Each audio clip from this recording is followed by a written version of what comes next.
2. Genèse 2, verset 15 à 17.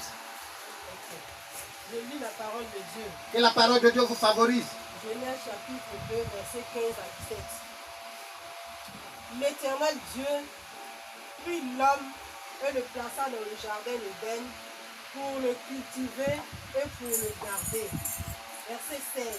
L'Éternel Dieu donna cet ordre à l'homme. Tu pourras manger de tous les arbres du jardin.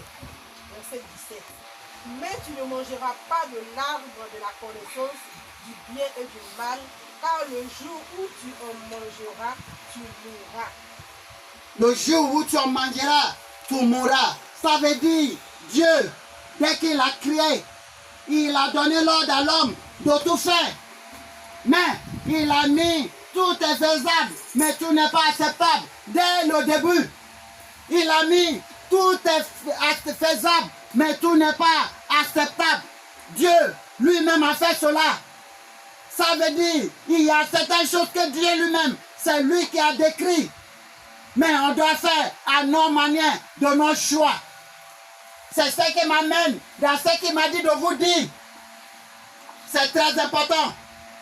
C'est l'alliance de Dieu pour son œuvre. Le thème d'aujourd'hui, c'est alliance de Dieu, les alliances de Dieu pour son œuvre. Les alliances de Dieu pour son œuvre. Quelles sont les alliances de Dieu pour son œuvre? C'est très important que vous sachiez cela, que vous connaissez cela.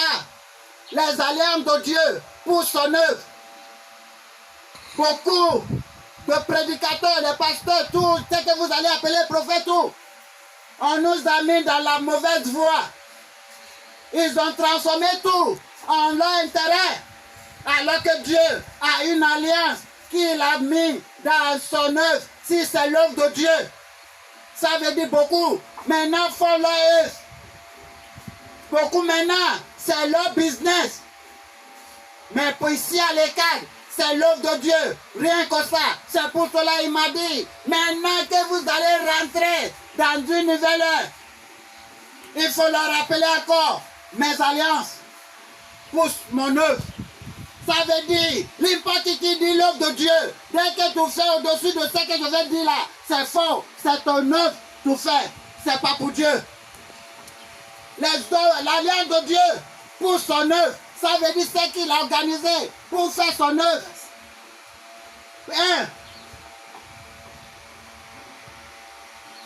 La dîme. 1. La dîme. 2. Offrande.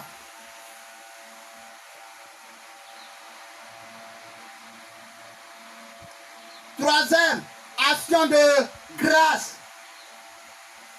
À part ces trois-là, à part ces trois-là,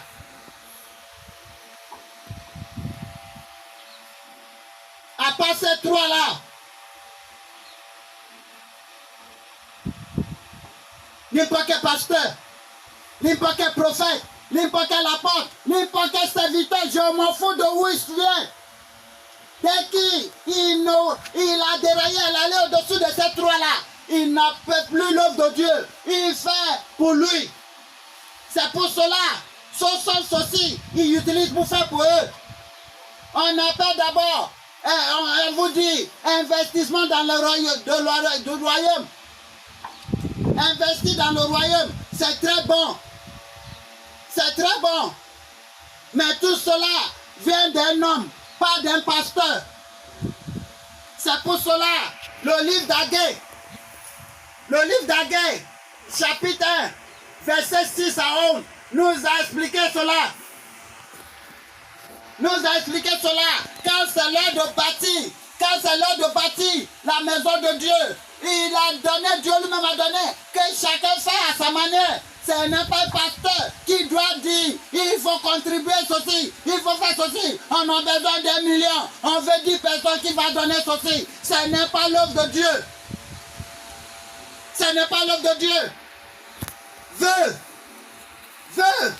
On ne force personne. Pasteur, on ne doit pas forcer quelqu'un de faire vœu. Parce que c'est malédiction. Vous mettez dans vos têtes. Vœu, c'est un homme qui fait vœu après que Dieu, il cherche quelque chose de Dieu. Il cherche quelque chose de Dieu. Ou bien Dieu lui a fait quelque chose. Il dira à Dieu, si tu me fais ceci, je te fais ceci. Ce n'est pas par toi qui devait dire, venez faire vœu. On a besoin de ceci. Viens faire vœu. La personne qui n'a pas encore mangé va venir promettre 50 000. Alors qu'elle n'a pas encore mangé. Ils vont lui faire savoir. Si tu fais, Dieu est Dieu l'impossible. C'est vrai, Dieu est Dieu d'impossible. Mais toi, tu vas durer dans la pauvreté, dans la souffrance, parce qu'il va détruire les ouvrages de tes mains. Le livre d'Ecclésiaste,